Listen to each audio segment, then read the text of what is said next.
பெரிய குரு பரம்பரையில இருக்கிற ஒரு குரு ஒரு சிஷியனுக்கு எதை போதிக்கிறாருன்னா, அவசரப்பட்டு உன் கலையை பயன்படுத்தாத.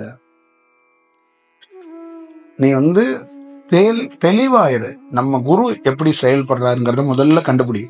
அவர் கொடுக்குற டாஸ்க் என்னன்னா, நீ என்ன கண்டுபிடிச்சாவே நீ உணர்ந்துருவ. 2 பேட்டர்ன் இருக்கு தன்னை உணர்றதுல. ஒன்ன உணரணும், இல்லைன்னா ஆப்போசிட்ல இருக்க குருவை உணரணும்.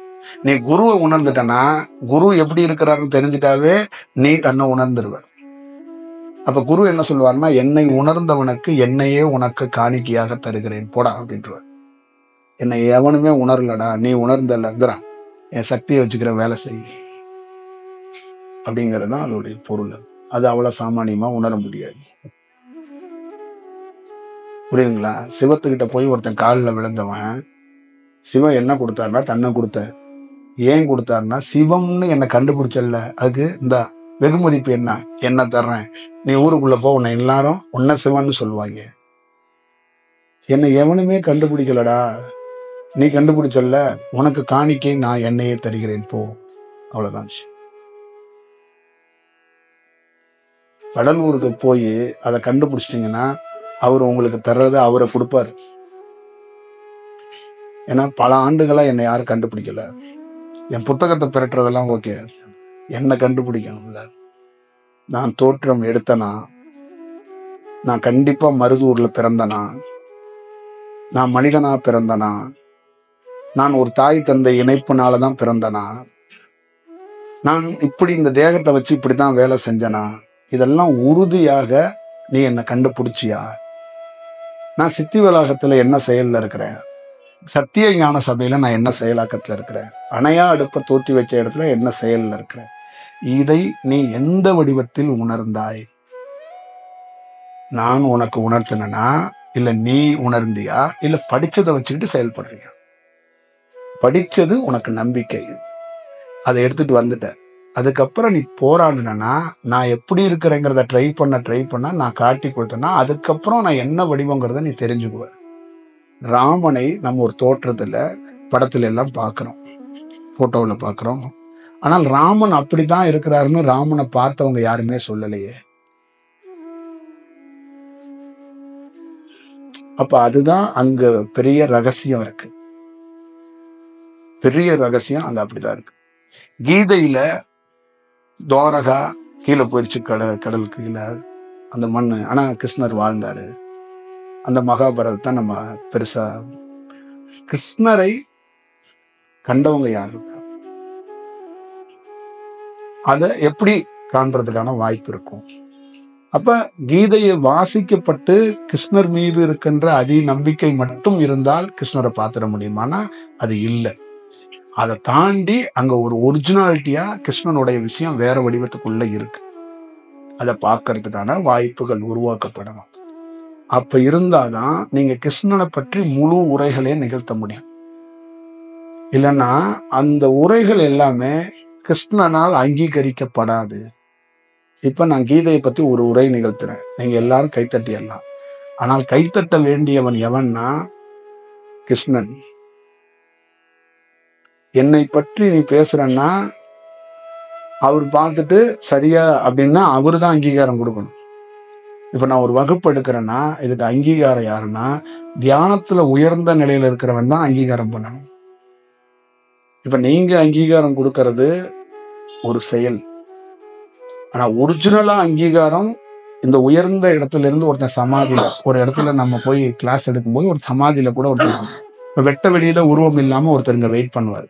இப்ப நம்ம பேசுறது நம்பகத்தன்மை இல்லாத தவத்துக்கு வேறுபட்ட செயலாக இருந்தா மனிதர்கள் ரசிப்பாங்க, அவங்க ரசிக்க மாட்டாங்க. நகைப்புவாக எடுத்துட்டு அவன் இன்னும் பல ஆண்டுகள் தயாராகணும், கத்திட்டு கிடக்கட்டும்னு போயிடுவாங்க. அப்ப யார் அங்கீகரிக்க வேண்டும்? அப்ப கிருஷ்ணன் அங்கீகரித்தாருன்னா அப்ப என்ன சொல்லுவாருன்னா, நீயே என்னுடைய வடிவமாகவே இருந்து செயல்படுப்போம். என்ன அறிஞ்சிருக்கிற, நான் என்ன உன்னை காட்டி கொடுத்திருக்கிறேன். இப்ப நீ பிரபஞ்சத்துடைய விஷயம் இறையாலேயே காட்டி கொடுக்கப்பட்டு இறையாலேயே தியானம் கொடுக்கப்பட்டு நீ வந்திருக்கிறப்போ, ஒருத்தர் ஞானம் அடைகிறதே இந்த காலத்தால ஞானம் அடையணும். அந்த காலம் அங்கீகரிக்கும், அங்கீகரித்தா அவர் இறைவன் புள்ளங்கிறான். பிரைவேட் நிறுவனத்துல தியானத்துல அங்கீகரிச்சு சர்டிபிகேட் கொடுக்கறது இல்லை, காலமே அங்கீகரிக்கணும்.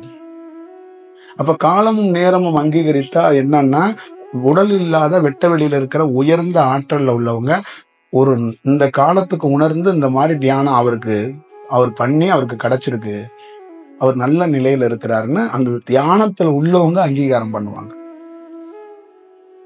அப்ப நாம என்னன்னா, ஒரு இடத்துல வெட்ட வெளியில யாராவது வந்து அந்த வகுப்புல பாக்குறாங்களா, ஒரு செயல் வடிவம் இருக்கா அப்படின்னா அதை உணர்ந்துதான் வேலை செய்வோம். மனிதர்கள் அவங்க ரசிக்கலாம், சமயத்துல ரசிக்காம கூட போயிடலாம்.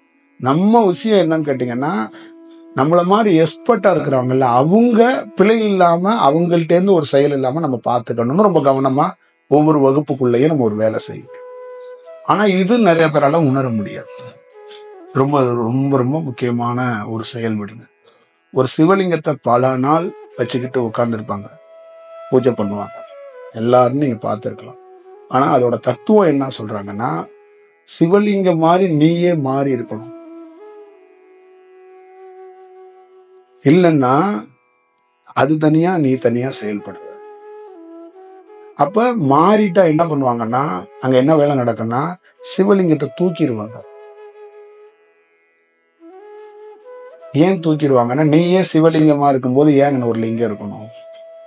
பிரசன்ட்ல நீ தான் இருக்கிறல்ல, உன்னுடைய அனுபவமே சிவலிங்கம் தானே, நீ ஒரு உருவத்தை வைக்க வேண்டாம், சிவலிங்கத்தை வைக்க வேண்டாமே இப்போ அப்படின்னு அந்த அங்கீகாரத்தை யாரு கொடுப்பானா, பிரபஞ்சமே கொடுக்கும்.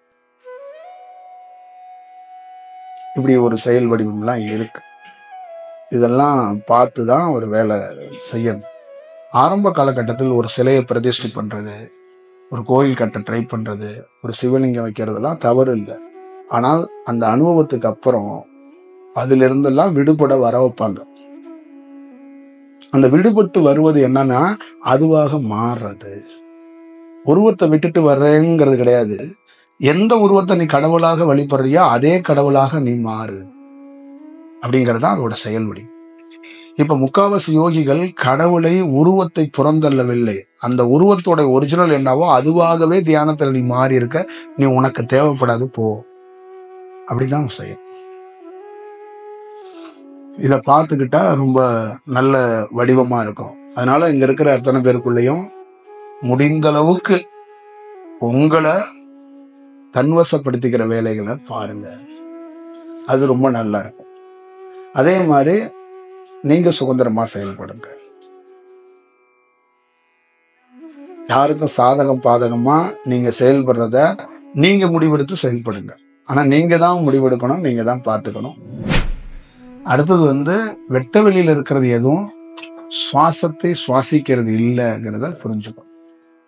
அதுதான் சூட்சமத்தில் இருக்கிறவங்க உடல் இல்லாம கூட மரணம் இல்லாம இருக்கிறாங்கிறதுக்கு பொருள் அதுதான். அதுதான் அதுக்குள்ள இருக்கிற வடிவம். நீங்க என்ன கேட்டீங்க? எப்ப அடையணும்னு கேக்குறீங்களா? நீங்க அடையணுமா இல்ல பொதுவா கேக்குறீங்களா? எல்லாருமே ஆன்மீக அதுதான், அதுக்கான பயணத்தை தான் செய்யணும்னு நம்மளும் ஒரு வேலை செஞ்சுக்கிட்டே இருக்கிறோம். அதுக்கான துவக்கம் தான் இது. அதனால அது ஒரு கிளாரிட்டியா தேட தொடங்கினாங்கன்னா அது கிடைக்கிறதுக்கான வாய்ப்புகள் இருக்கும். அதை நோக்கி தான் பிரயாணம் தொடங்குது. எப்படி ஆடணும் அதான் அதையும் நோக்கி தான் நம்ம போறோம். இந்த ட்ரெயின் மாதிரி நம்ம எப்ப ட்ரெயின் நிற்கும், பஸ் எப்ப நிற்கும் அப்படிங்கிற மாதிரி இல்லாம, நான் சொல்ல வந்த செயல்கள் அனைத்தையும் நீங்க உணர்ந்துட்டீங்கன்னா கேள்வியே வராது. நான் சொல்ல வந்த செயல் என்னன்னா, இந்த மனம், இந்த முத்தி எல்லாம் ஒரு நாள்ல 1 மணி நேரத்துல இருக்கிறது இல்லை. ஒரு நிலையில, ஒரு செயலில், ஒரு குருவில், ஒரு கடவுளில், ஒரு தியானத்துல ஒரு நிலைப்பட்டு காலை மாலை இரவுகள்னு பார்க்காம வருடக்கணக்கா பல மாத கணக்கா ஒருத்தன் ஒரு வேலையை செஞ்சுக்கிட்டே வந்தானா அவன் பெரிய ரகசியத்தை உணர்கிறான். இது எல்ஐசி மாதிரி கிடையாது, இன்சூரன்ஸ் கிடையாது. எந்த எதிர்பார்ப்பும் இல்லாம இந்த வேலையாகவே ஒருத்தன் போய்கிட்டே இருந்தானா ஒரு இடத்துக்குள்ள அவன் என்ன பண்றான்னா அவனுக்கே தெரியாது அவன் பெரிய பருவ மாற்றம் அடைஞ்சிருப்பான், பெரிய செயல் வடிவம் அடைஞ்சிருப்பான். இப்ப நீங்க ஒரு வேலையை செஞ்சுக்கிட்டே இருக்கிறீங்க, ஆனா என்ன பண்றீங்கன்னா ஒரு நம்பிக்கை வச்சுக்கிட்டே இருக்கிறீங்க. நான் கடவுளை கும்பிட்றேன், அவர் என்னை காப்பாற்றுவார். நான் ஒரு குருவை கும்பிட்றேன், அவர் என்னை காப்பாற்றுவார். நான் ஒரு மந்திரத்தை சொல்லிகிட்டே இருக்கேன், அவர் என்ன அந்த மந்திரம் என்னை காப்பாற்றும். இப்படி தான் இது இது இருக்கக்கூடாது. அதுவும் ஒரு எப்படி உங்களுக்கு குடும்பத்தில் ஒரு கடமை இருக்கோ, அலுவலகத்தில் எப்படி பொறுப்பு இருக்கோ, அதே மாதிரி தியானம் என்பது அது உங்களுடைய பர்சனல். அதுவாக அந்த வேலைகளை செஞ்சுக்கிட்டு நீங்கள் பாட்டில் போயிட்டே இருந்தீங்கன்னா, காலையில் குளிக்கிறதோ ட்ரெஸ் பண்ணிக்கிறதோ எப்படி இருக்கோ அது மாதிரி அது ஒரு வேலை. அது வேலைங்கிறது மாதிரி இல்லாமல் அது உங்களுக்குரியது. இப்போ உங்களுக்குரிய பணியை நீங்கள் செய்யணும். அப்போ உங்கள் பணியை நீங்கள் செஞ்சுக்கிட்டே வந்தால் ஒரு நாள் உங்களுக்கே தெரியாமல் சேஞ்ச் ஆகிருப்பீங்க. இதுதான் அதோடைய வடிவம். இதை கேள்வியாக கேட்காம பல நாட்கள் ஆகும். இது இப்படித்தான் யார் செய்தாலும் அந்த நாட்கள் தேவைப்படும். அப்போ சில குரு கிட்ட பார்க்கும்போது, தீட்சை வாங்கும் போதோ, அவர்கிட்ட ரெகுலரா அவரோட தொடர்புல இருக்கும் போதோ பண்ணும்போது என்னன்னா, முற்றிலுமாக அங்க என்ன வேறுபட்டு நடக்கும்னா, ஒரு இந்த இயல்பு வாழ்க்கையிலிருந்து வேற ஒரு வாழ்க்கைக்கு நம்ம மாற போறோம், நம்ம மாற்றம் அடைய போறோங்கிறத நமக்கே உணர்த்துற மாதிரி ஒரு ஃபீலை உணர்வோம். ரொம்ப ஸ்ட்ராங்கா இந்த பாதையில நடக்கிறதுக்கான வாய்ப்பு நமக்கு கிடைக்க போகுது, நம்ம இப்படிதான் இருக்க போகுது அப்படிங்கிறத உணர்ந்து வேலை செய்ய தொடங்கிடும்.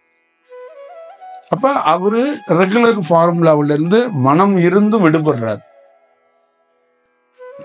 இப்போ உங்க ஒரு 4 நண்பர்கள் இருக்கீங்க, 3 பேர் ஸ்பிரிச்சுவலை தேடுறீங்க, ஒருத்தர் நான்வெஜ்ஜை தேடிட்டு இருக்காரு.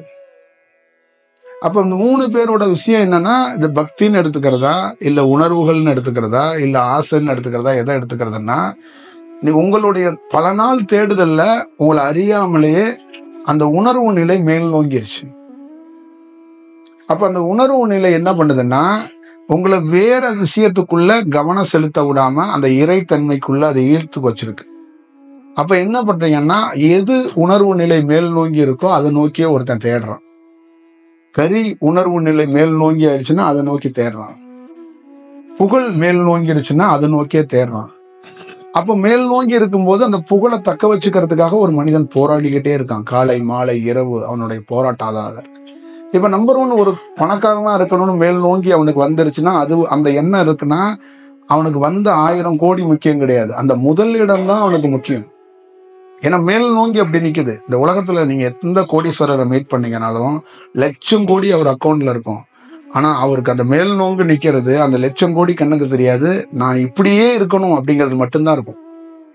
அதே ஒரு யோகியை மீட் பண்ணீங்கன்னா அவர் எதை பத்தியும் இல்லை, அந்த மேல் நோங்கி இறைவனாக இருக்கிறது, நான் இப்படியே இருக்கணும்னு தான் அவரும் சொல்லுவார். நான் இறைவனையும் பார்த்துக்கிட்டு இருக்கணும், எனக்கு அது போதும், எனக்கு இது வேற எதுவும் வேண்டாம். ஏன்னா அது மேல் நோங்கி நிக்குது. இப்படித்தான் இந்த உலகத்துல எல்லா பேருமே அந்த செயல் வடிவத்துக்குள்ள இப்படித்தான் செயல்படுறாங்க. இந்த வடிவத்தை வச்சுக்கிதான் அதுக்குள்ள டெக்னிக், படிப்பு, விஷயங்கள் எல்லாம் சொல்றாங்க. அது அப்படி இல்லை. ஒருத்தர் ஒரு செயல் வடிவத்துக்குள்ள மாறி அந்த எண்ணங்கள் அப்படி அலைவரிசை மாறிடுச்சுன்னா அந்த அலைவரிசையாவே மாறுறாங்க. சில பேருடைய அந்த மேல் நோங்கி இருக்கிறது இந்த கால சுழற்சியில சமயத்துல அது மாற்றப்படுது. குடிச்சிட்டு ஊர்ல பொறுக்கி மாதிரி சுத்திக்கிட்டு இருந்தவன் ஞானியா இருக்கான். ஞானியா இருந்தவன் காமத்துல அப்படி இப்படி போய் வேற மாதிரியும் போயிருக்கலாம். இதெல்லாம் கால சுழற்சியில நடந்திருக்கு. 2 டைமென்ஷன்லையும் 2 வேரியேஷன்லையும் வேலை நடந்திருக்கு. ஒருத்தன் சாமி மாதிரியே வருவான் அப்படின்னு நினைச்சுக்கிட்டு இருந்தவன் மனுஷன் மாதிரி போயிட்டான். ஒருத்தன் மனுஷன் மாதிரியே வந்தவன் சாமி மாதிரி போயிட்டான்.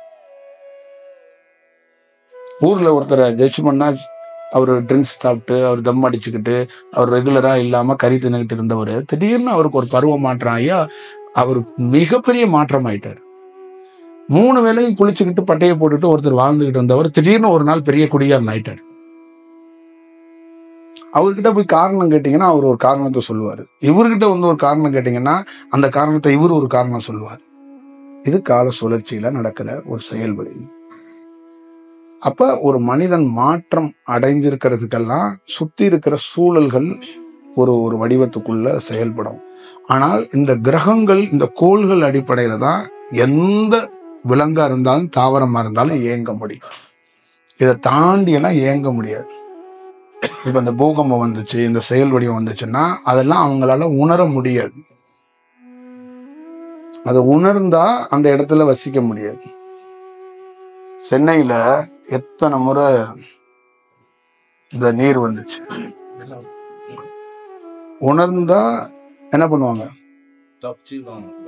தப்பிச்சுக்கிறது கிடையாது. அந்த இடத்துல இருக்கணுமா, இல்ல குடிபெயரணுமா, இல்ல அந்த இடத்த பலப்படுத்தணுமா, இல்ல அதை சரி செய்யறதுக்கு என்ன சொல்யூஷன் இருக்குன்னு தேடி இருப்பாங்க. இப்ப இருக்கிறவங்களும் தேடுறது இல்ல, அதுக்கு ஒருத்தர் தலைமையில இருக்கிறவரும் தேடுறது. அப்ப அது தேங்கி இருக்கிற வரைக்கும் தான். வடிஞ்சதுக்கு அப்புறம் அடுத்த பொழப்ப பார்க்க போயிடும். அப்ப இது என்ன ஆகும்? ஒரு நாளடைவுல சூட்சமத்துல இறைவன் உணர்த்திக்கிட்டே இருப்பான். ஒரு நாள் துவாரகா மாதிரி உள்ள போயிடும்.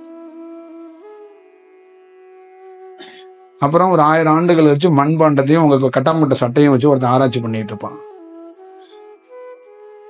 இப்படித்தான் நடக்கும். அப்ப இதெல்லாம் ஒரு யோகி அவர் என்ன பண்றாருன்னா, காசி சுடுகாடு, திருவள்ளூர்லயும் சுடுகாடு இருக்கு. காசியில உட்கார்ந்தா தியானம் வரும், திருவள்ளூர் சுடுகாட்டுல உட்கார்ந்தா பேய் தான் வரும். இதுதான் வித்தியாசம். அப்ப அவர் உணர்றாரு 2 சுடுகாட்டுக்கும் என்ன வேரியேஷன். அப்ப அந்த சுடுகாட்டுல நல்ல ஞானவானா உட்கார்ந்து தவம் பண்ணி சுடுகாடையே மாத்தி வச்சிருக்கான் சொர்க்கமா. இந்த சுடுகாட்டுல செத்தவனே செத்து செத்து செத்து செத்து பேயா நிக்கிறாங்க. அப்ப அந்த செத்தவனுக்கு ஒருத்தன் முத்தி கொடுக்குறான். அப்ப ஒரு யோகியே நின்று செத்தவனுக்கு கொல்லி வைக்கிறான், எரிக்கிறான். இப்ப நீங்க காசியில கொண்டு போய் ஒரு உடலை எரிக்கிறாங்கன்னா, எரிக்கிறவன் எப்படி வேணாலும் இருப்பான், கஞ்சாவை போட்டுக்கிட்டு இருப்பான், எப்படி வேணாலும் இருப்பான். ஆனால் அந்த உடல் அங்க வந்துருச்சுன்னா, அந்த உடலுக்கு எரிக்கிறவனுக்குள்ள ஏதோ ஒரு ஆற்றல் உள்ள போய் ஒரு நல்ல செயலை உருவாக்கும். அப்ப நம்ம ஊர்ல எரிக்கிறவங்களுக்கு உடலுக்குள்ள எவனெல்லாம் போக மாட்டான், சாராயம் தான் போகும், புரோட்டா தான் போகும். அதுக்குள்ள சக்தி எல்லாம் போகாது. இப்ப எரிவூற்றவன் கூட இறைவனாக இருக்கலாம். அணிலுக்குள்ள ஒரு யோகியோடைய ஆற்றலை செலுத்த முடியும், பட்டாம்பூச்சிக்குள்ள ஒரு யோகியோடைய ஆற்றலை செலுத்த முடியும், தட்டானுக்குள்ள ஒரு யோகியோடைய ஆற்றலை செலுத்த முடியும். அப்ப என்ன வடிவமா இருக்குன்னு நீங்க பார்த்துக்கங்க. அதே மாதிரி எல்லா வடிவத்துக்குள்ளேயும் அதால இருக்க முடியும். காங்கிரீட் வீடு கட்டிட்டோம், அதுக்குள்ள யோகி உள்ள வர மாட்டாருன்னா இல்லை. புரியுதுங்களா? காங்கிரீட்டாவே அவர் இருப்பாரு.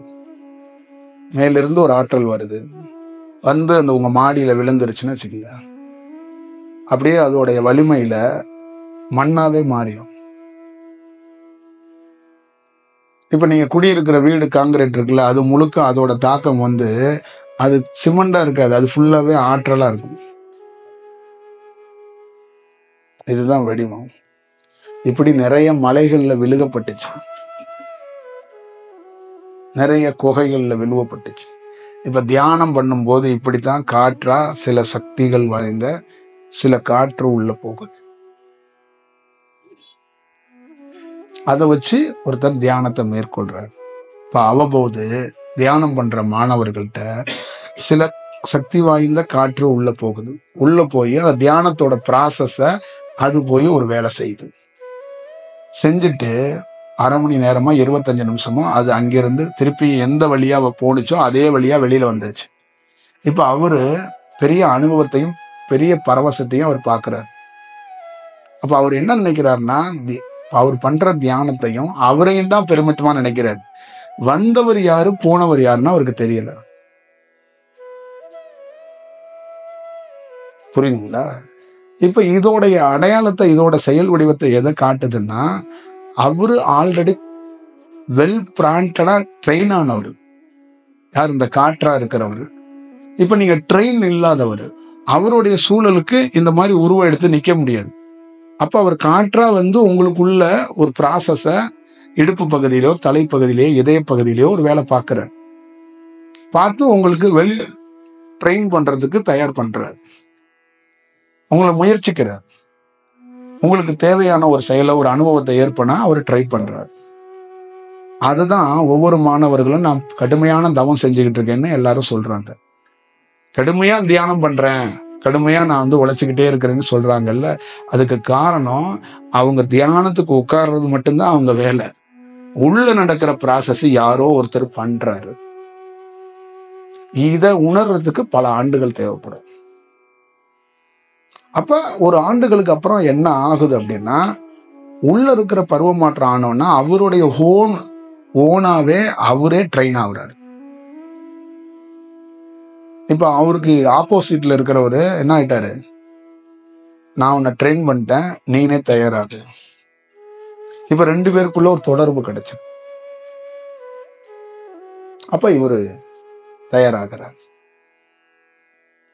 அப்ப அந்த அவருக்கும் இவருக்கும் ஒரு கனெக்ஷன்ல ஒரு ஈர்ப்பு கிடைக்கும், ஒரு செயல் வடிவம் கிடைக்கும்.